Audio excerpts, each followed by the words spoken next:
એવી ઘટના બની છે કે મારા દીકરાને વિજય મકવાણા અને ભાવેશ મકવાણા બે ચકેડામાં ફેરવી અને એમ કહે છે કે તમારે 10 કરોડ રૂપિયા આપવાના.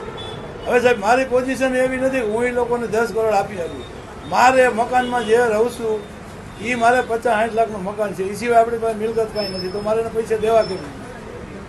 બીજા નંબરમાં મારી પાસે ઉઘરણીએ ઘરે આવી અને એમ કહે કે તમારો છોકરો અને મારો દીકરો અત્યારે 8 દિવસથી ઘરેથી વયો ગયો છે એના ત્રાસથી, બરાબર છે. અને એ લોકો ઘરે આવી અને ઉઘરાણી કરે કે ભાઈ એ તમારો છોકરો આવે કે ન આવે, તમારે પૈસા આપવા પડે. હવે મારી પોઝિશન એવી નથી તો મારે કેવી રીતે પૈસા આપવા એ સાહેબ તમે મને કહો. બીજા નંબરમાં મારા મોટા દીકરાના ફોનમાં ભાવેશ મકવાણાનો ફોન આવતો અને એ એમ કહેતો તારો ભાઈ વયો જાય તો ભલે જે કરે એ મારે પૈસા જોશે. એટલે મારા દીકરાને એવું કીધું કે ભાઈ મને આ બાબતમાં ફોન ન કરતા કે મેં તમારી પાસેથી પૈસા લીધા નથી, મારા ભાઈએ લીધા છે, આ તમે ગોતી આવો અને એને મારી નાખો તો મને મંજૂર છે, બરાબર છે. અને છોકરો મારો વ્યવસ્થિત છે પણ ચકેડામાં ફસાયો, એ ટ્યુશન ક્લાસ હલાવે છે, કોઈ રેઢિયાર કે એવો છોકરો મારો છે નહીં, રખડું નથી સાહેબ. જય મુરલીધર. મારું નામ વિજય મકવાણા, રાજકોટ. આપ સર્વ આહિર સમાજના સર્વ લોકોને તેમજ 18 વર્ષના લોકોને મારે એક આ મીડિયા મારફતથી એક ખુલાસો કરવાનો છે કે જે થોડાક 1.5-2 મહિના પહેલાં મારી અને મારા ભાઈ ભાવેશભાઈ નારાયણભાઈ મકવાણા વિરુદ્ધ એક મુંજકા એટલે કે યુનિવર્સિટી પોલીસ સ્ટેશનમાં એક મની લેન્ડ ગ્રેબિંગની એક ખોટી ફરિયાદ કરવામાં આવેલી હતી, બરાબર. જેના ફરિયાદી હતા વિનુભાઈ મેપાભાઈ વીરડા, જે ગાંધીગ્રામ શાસ્ત્રનગરમાં જ રહે છે, બરાબર. કે ભાવેશભાઈ મકવાણા અને વિજયભાઈ મકવાણા મારા છોકરાને 1 કરોડ રૂપિયા આપીને 10 કરોડની માગણી કરે છે અને મારા છોકરાને ફસાવ્યો છે, એવી અમારા બે ભાઈ વિરુદ્ધ ખોટી ફરિયાદ કરવામાં આવેલી છે. આ ફરિયાદ બાબત હું એવું કહેવા માગું છું કે ભાઈ અમે તમારા છોકરાને ફસાવ્યું હોય તો તમારી પાસે પ્રૂફ શું છે ભાઈ બોલો. અમે તમારા છોકરાને કેવી રીતના ફસાવ્યું તમે સાબિત તો કરી દો, બરાબર. કે ભાઈ તમારો છોકરો અમારા ભેગો 24 કલાક રખડતો નથી, બરાબર. તમારા છોકરાને પ્રોપર્ટી લેવી હતી, મિલકત લેવી હતી, તમારા છોકરાને જરૂર હતી એટલે અમારી પાસે આવે તો ભાઈ મને સંબંધના દાવે થોડાક દિવસ પૂરતા પૈસાનો ઓર્ડર કરી દો. એટલે અમે બીજા સગાવાલા પાસેથી લઈને ગોલ્ડ લોન, મારા ભાઈએ ગોલ્ડ લોન કરાવી દીધી, સગાવાલા પાસે લઈને હાથ ઉછીના પૈસા લઈને એના છોકરાને આપેલા હતા, બરાબર. હવે એ લોકોને પૈસા પરત પાછા કરવા પડે, એને ખબર પડી કે આ લોકોને પૈસા પાછા દેવા પડે છે. હવે એટલે ખોટો અમારી માટે બે ભાઈ માટે ખોટો ગુનો દાખલ કરી દીધો મુંજકા પોલીસ સ્ટેશનમાં કે ભાઈ મારા છોકરાને ધમકી મારે છે, ભાવેશ મકવાણા આવીને અમને હેરાન કરે છે. ભાઈ તમારી પાસે પ્રૂફ હોય તો આપો કે અમે તમને કોઈ ફોનમાં ધમકી મારી હોય કે તમારી ઘરે આવીને તમને ગાળો દીધી હોય, તમારો કાટલો પકડ્યો હોય તો તમારા ઘર પાસે હોય CCTV ફૂટેજ તમે અમને આપો, મીડિયા સમક્ષ આપો, તમે તપાસ કરનાર અધિકારીને પોલીસ સ્ટેશન આપો કે ભાઈ આ લોકો બે ભાઈ ધમકી મારે છે, એવો તમારે પ્રૂફ હોય તો દો. કાંઈ પ્રૂફ વગર તમે ભાઈ એમને કહો કે ડાયરેક્ટ ધમકી મારે છે કોણ માની લઈએ, બરાબર. બીજા નંબરમાં વિનુભાઈ વીરડા એવું કીધેલું છે મીડિયા મારફતે કે ભાઈ મારી પાસે 55 લાખના મકાન છે, મીડિયા મારફતે એવું બોલે છે, વિડીયો તમને પણ આપીશું કે ભાઈ મારી પાસે 55 લાખના મકાન છે, મારી પાસે બીજી કાંઈ પ્રોપર્ટી છે નહીં.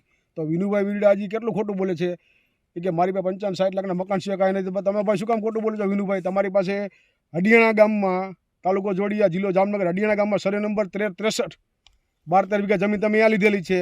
બીજી સોરઠા ગામમાં એનો સર્વે નંબર છે 158 પૈકી 2 5 વીઘા જમીન તમે અહીંયા લીધેલી છે, તમારા ઘરની સામે તમારો પ્લોટ છે. ભાઈ તો તમે શું કામ ખોટું બોલો છો મીડિયા મારફતે કે ભાઈ મારે પાસે 55-60 લાખના મકાન છે કાંઈ નથી? આ પ્રોપર્ટી કોની છે ભાઈ? તમારી નથી કોની પ્રોપર્ટી છે?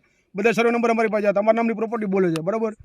એટલે તમે આ સમાજને ગેરમાર્ગે દોરોમાં, તપાસ કરનાર અધિકારીને ગેરમાર્ગે દોરોમાં અને મીડિયા ભાઈને પણ તમે ગેરમાર્ગે દોરોમાં, જે તમે સાચું એવું બોલો. પ્લસમાં તમે એવું કીધું હતું ભાઈ ભાવેશ મકવાણા મારા છોકરાને ધમકી મારે છે, બરાબર. એના ત્રાસથી મારો છોકરો વયો ગયો, વિજય મકવાણા ત્રાસથી મારો છોકરો વયો ગયો, પણ તમારો છોકરો ભાગી ગયો. તમારા છોકરાએ પોલીસ સ્ટેશને, યુનિવર્સિટી પોલીસ સ્ટેશનમાં એવું નિવેદન આપેલું હતું પહેલી વાર ભાગ્યો ત્યારે કે ભાઈ હું ઘર કંકાસથી ભાગી ગયેલો હતો.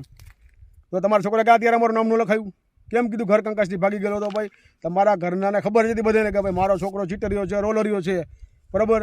એટલે તમે બધાને તમારા છોકરાને કીધેલું હતું કે ભાઈ તું પૈસા આપી દે. એટલે તમે વારંવાર તમારા છોકરાને ટોર્ચર કરતા હતા એટલે છોકરો ભાગી ગયો તમારો, બરાબર. પ્લસમાં કે બીજો થોડાક દિવસ ત્યાં દિવાળી પછી પાછો તમારો છોકરો ભાગી ગયો, બધાને પૈસા દેવાનો ટાઈમ આવ્યો. એટલે મારા એકના પૈસા નથી, મારા ભાઈના પૈસા નથી, સમાજ આયર સમાજના 30 જણાના પૈસા છે, બરાબર. તો બધાય ખોટા છે, અમે બે ભાઈ ખોટા તો બધાય ખોટા છે, બરાબર. બીજી ફેર તમારો છોકરો ભાગી ગયો ત્યારે તમે તમારો છોકરો ભાગી ગયો પછી તમારા છોકરા દિલ્હી પર આવો બનાવ બન્યો એટલે તમારો છોકરો પાછો આવી ગયો 2-3 દિવસમાં, બરાબર. પાછો આવી ગયો એટલે તમે કીધું કે મારો છોકરો સુસાઇડ નોટ લખીને ગયો હતો અને આવ્યું હતું તેવું. તો ભાઈ તમે જ્યારે બીજી ફેર તમારો છોકરો ભાગ્યો ત્યારે તમે મુંજકા પોલીસ સ્ટેશનમાં તમે ગુમસુદાની અરજી દેવા ગયા ત્યારે તમે સુસાઇડ નોટ લઈને શું કામ ન ગયા ભાઈ? આ તમારા છોકરા દિલ્હી પર બનાવ બન્યો, તમારો છોકરો 2 દિન પાછો આવી ગયો અને પછી તમે સુસાઇડ નોટ લઈને ગયા, તો એ પહેલાં સુસાઇડ નોટ તમારા ઘરે નહોતી, તો ત્યારે તમે કેમ સાહેબને નોંધ દેખાડી? પછી વિનુભાઈ મેપાભાઈ વીરડા એવું એક શબ્દ બોલે છે કે મારો છોકરો રેઢિયાર નથી ને ઉઠિયાણ નથી ને ટ્યુશન ક્લાસ ચલાવે છે. ભાઈ તો તમારા છોકરો જો રેઢિયારનો ને ઉઠિયાણ ન હોય તો તમારા છોકરાને 2 હોલ્ડિંગ બોક્સની 2 પેઢી ચાલી હતી, બરાબર. રાજકોટ તમારા છોકરાનું ચાલુ હતી, બ્રાન્ચ જામનગર ચાલુ હતી, તો તમારા છોકરાને બંધ કરી દેવાનું કારણ શું ભાઈ? તાત્કાલિક શું કામ બંધ કરી દીધું તમારા છોકરા? તમને ખબર હતી કે તમારા છોકરાને ખબર હતી કે ભાઈ મારા ભાઈએ ચકડું ફેરવી નાખ્યું છે, ફૂલેકું ફેરવી નાખ્યું છે, મારો ભાઈ જો બ્રાન્ચ ખોલશે અહીંયા બેસશે તો નાના નાના માણસોના કોકના 2 લાખ ને 5 લાખ રૂપિયા લઈ લીધા છે, એ લોકો ઉઘરાણી કરવા આવશે. હવે આપણે કોઈને પૈસા દેવા નથી એટલે બ્રાન્ચો બંધ કરી દો. આપણે પ્રોપર્ટી લઈ લીધી છે, બરાબર. આપણી મજા કરો, આપણે બ્રાન્ચ ખોલે તો બંધ કરી દીધું કારણ શું? બધી સમાજને બધાને ખબર પડે છે, તમે તાત્કાલિક બ્રાન્ચો બંધ કરી ખબર જ હોય, બરાબર. પાછું તમે દિલીપભાઈ વીરડા એવું મારા ભાઈને કીધેલું હતું. વિનુભાઈ વીરડા ખુદ બાઇટમાં બોલે છે એવું કે મારા દીકરા દિલીપે ભાવેશભાઈ મકવાણાને એવું કહી દીધું કે મારા છોકરાને તમે ગોતી આવો અને મારી નાખો, તમને મંજૂર છે. હવે એના પપ્પા ક્યારે કહેતા હોય? એના પપ્પાને એના ઘરનાને ખબર જ હોય કે ભાઈ અમારો છોકરો ઉઠિયાણ છે, રેઢિયાર છે, રખડું છે, ગામના પૈસા લઈ લીધા છે, સમાજના પૈસા લઈ લીધા છે, અને આપણે સમાજને કે મોટું દેખાડવા જેવા રહ્યા નથી, બરાબર. તો જેમ કહેતા કે તમે મારી નાખો, નકર કોનો બાપ કોનો ભાઈ એમ કહે કે મારા ભાઈને મારી નાખો ને મારા છોકરાને મારી નાખો. એના ઘરનાને એને ખબર જ હોય કે અમારા છોકરાએ અતિની ગતિ નથી રહી, હથવડાવી સમાજમાં અમે હાઈલા જેવા નથી રહ્યા, તો જ એના ભાઈ કહેતા હોય, નકર કોઈ કહે નહીં કોઈને, બરાબર. એટલે હું આ મીડિયાના મારફતે આહિર સમાજને એમ કહેવા માગું છું કે ખરેખર આહિર સમાજ એ અમારી સાથે જ છે, બરાબર. એનો ખૂબ હું આભાર માનું છું કે આગળ જે વિનુભાઈ વિડીયો મૂકેલો હતો એ વિડીયોમાં આહિર સમાજે એને જવાબ આપી દીધો છે કોમેન્ટમાં.